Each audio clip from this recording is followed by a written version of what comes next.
2023-тің басында қаңтар қасіретіне тура бір болды. Бұл қайғылы жағдай өткен жылдың еншісінде қалғанымен, дүйім жұрттың жаны мен жүректегі жарасы әлі жазыла қойған жоқ еді. Сонымен қатар қаңтар оқиғасын кім ұйымдастырды? Мәжілістің жалпы отырысында депутат Еділ Жаңбыршин халықтың көкейіндегі дәл осы негізгі сұрақты Қазақстанның бас прокурорына жолдады. Бүкіл елді дүр сілкіндірген қасіретті қаңтар оқиғасына бір жыл болды. Сол күндері халқымыз бұрын соңды болмаған қауіп-қатермен бетпе-бет келді. Мемлекетіміздің тұтастығы мен мызғымас егемендігіне зор қауіп төнді.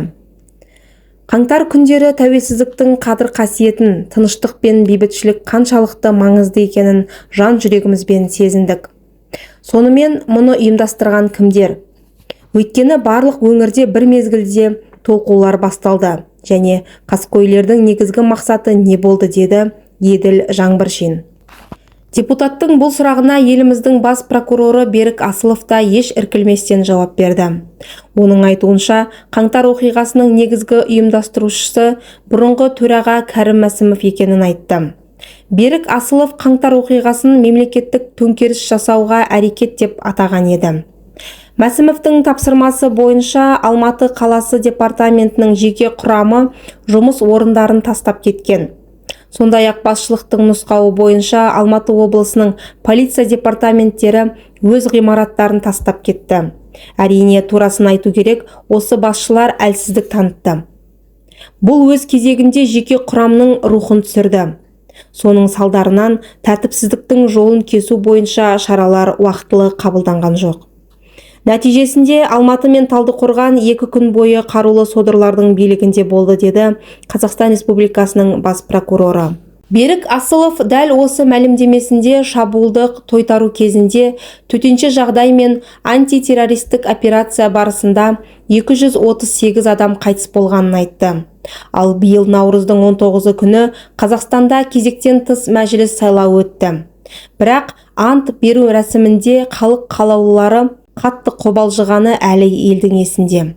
Жаңадан жасақталып, қызметіне енді кіріскен мәжілістің 8-ші шақырылым депутаттарының ант беру рәсіміндегі сасқалақтаған сәті сол кезде бірден қазнеттің қызу талқысына түсті. Ауқымды аудиторияның алдында тілі күрмеліп, толқығандардан бөлек бірнешеуі қазақ тіліне шорқақ екені де анық байқатқан еді.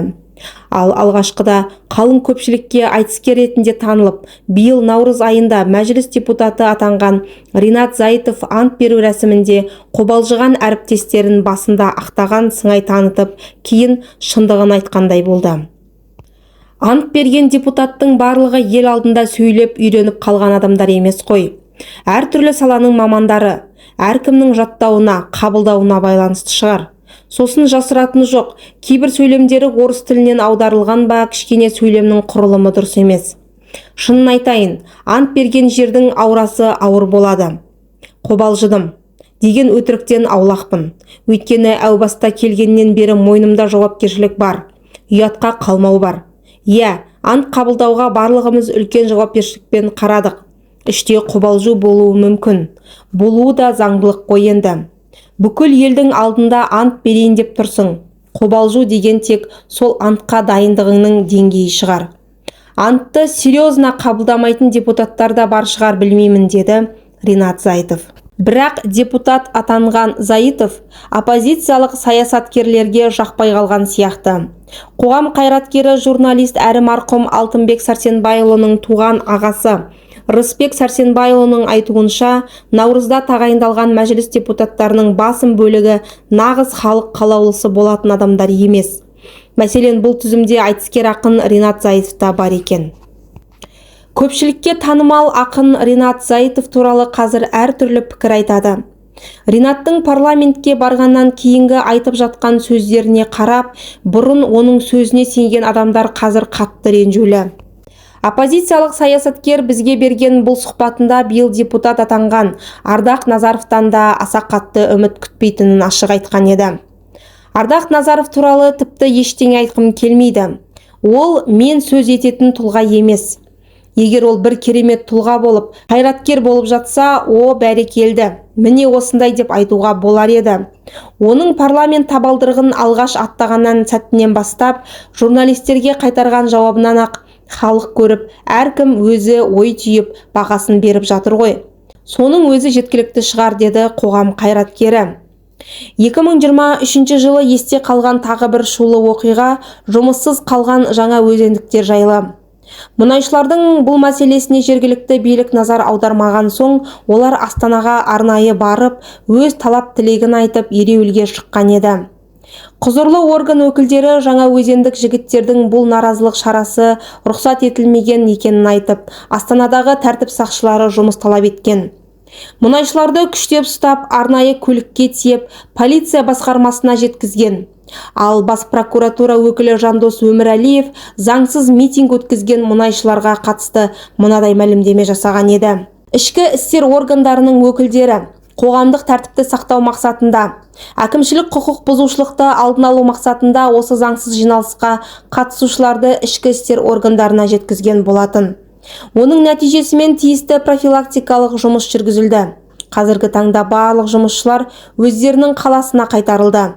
Бірақ ішінде айрықша белсенділік көрсеткен 5 азаматқа қатысты тиісті әкімшілік іс қозғалып, оларды сотқа қаралып, оларға ескерту тәртібінде шара көрсетілді. Дегенмен олар да үйіне қайтарылды, деді бас прокурордың орынбасары. Биылғы жаз мезгілі де тыныш өткен жоқ. Маусым айында Абай облысындағы алапат өрттің салдары қазақ елінің қабырғасын қайыстырды. Семей орманын шарпыған қызыл жалын 15 адамның өмірін жалмады. Мемлекет басшысы Қасым-Жомарт Тоқаев аталған өңірге іс сапармен барып, қызмет бабында ерлікпен қаза тапқан марқұмдардың ет жақындары мен отбасына көңіл айтты. Президент табиғи апат кезінде жақыннан айырылған жандарды жұбатып, олардың отбасына жеке жәрдемақы тағайындалып, материалдық тұрғыда толықтай көмек көрсетілетінін басап айтты. Осылайша Тоқаев 12 маусымды жалпы ұлттық аза тұту күні деп жариялады. Айтпақшы, биыл Қазақстандағы азалы күндердің саны 29 қазанда тағы толықты. Бұған себеп Қарағандыдағы Костенко шахтасындағы қаралы хабар. Жарылыстың салдарынан 46 кенші қаза тапқан еді. Сондай-ақ 2023 жылы бұрынғы экономика министрі Қуандық Бишімбаев та елдің аузында. Ол қараша айында өз әйелін өлтірді деген күдікпен қамауға алынды. Тұрмыстық зорлық-зомбылықтың құрбаны болды делінген марқұм Салтанат Нүкенованың қазасы әлі күнге дейін қоғамда қызу талқыланып жатыр. Сонымен қатар биыл елімізге танымал біраз адамдар өмірден өтті. Олардың тізімінде өнер өкілдері, мәдениет пен әдебиеттің майталмандары бар. Мәселен, әнші-композитор Арман Дүйсенов, жас әнші Дархан Джуз, ақын Несіпбек Айтұлы, мемлекеттік әрі саяси қайраткер Бердібек Сапарбаев, Нұрсұлтан Назарбаевтың туған інісі кәсіпкер Болат Назарбаев, сатирик Асқар Наймантай, дос мұқасандық дауылпазшы Александр Литвинов. Мәңгілік мекеніне аттанса, таяуда ғана дәл сол аты аңызға айналған ансамбльдің белді солисі Ақжол Мейірбеков те қайтыс болды. Жаназаға келген әріптестерінің айтуынша, Ақжол Мейірбеков өнер жолында талай жыл тынбай тер төккенімен мемлекет әншінің қадірін біле қоймаса керек. Марқұм көзі тірісінде биліктен атақ сұрап, марапатқа қатты қызықпапты. Әртістер демекші, осы жылы шоу-бизнес жұлдыздары да талай мәрте елді шулатты. Хайптың қақ ортасында жүргендердің көшін Төреғали Төрәлі бастап тұр. Көлік тізгіндеген әнші тәртіп сақшыларына бағынбай, біраз елді дүрліктіргені бар. Ал Қайрат Нұртас қайда жүрсе де хит қой. Бұл жолы танымал әншінің аты жөні Айка деп аталатын элиталы эскорт қыздарға жиі келетін тұтынушылардың тізімінде жүр. Айка демекші, биыл Айс Мұратова деген лақабатпен танымал келіншектің де есімі жиі аталып жүр. Ол Қытайдан арзан бағада ыдыс-аяқ түрлі жиһаз жеткізіп беретін айтып, талай қыз-келіншекті алдаған екен. Қазақстанда қайғылы хабардан, адам шошырлық ақпараттан бөлек Ақжолтай жаңалықтарда алыс қалған жоқ. Биыл спортшыларымыз жарады. Әуесқой бокстан Ташкентте өткен әлем чемпионатында 4 былғары қолғап шебері Санжар Ташкенбай, Сабырхан Махмұт, Асланбек Шымберген және Нұрбек Оралбай алтыннан алқа тақса, осы жылы еркін күрестен Қазақстан тарихында бұрын-соңды болмаған сенсацияға толы жетістікке жеттік. Палуанымыз Ризабек Айтмұхан әлем чемпионы атанды. Сондай-ақ жуырда ғана Лас-Вегаста өткен UFC 296 турнирінде отандасымыз Шавкат Рахманов америкалық Стивен Томпсонды уақытынан бұрын жеңген еді. Сонымен 18-ші жекпе-жек, 18-ші жеңіс және 18-ші финиш. Ал 2023 жылы еліміз үшін ең жағымды жаңалық, биыл Қазақстан халқының саны 20 миллионға жетті.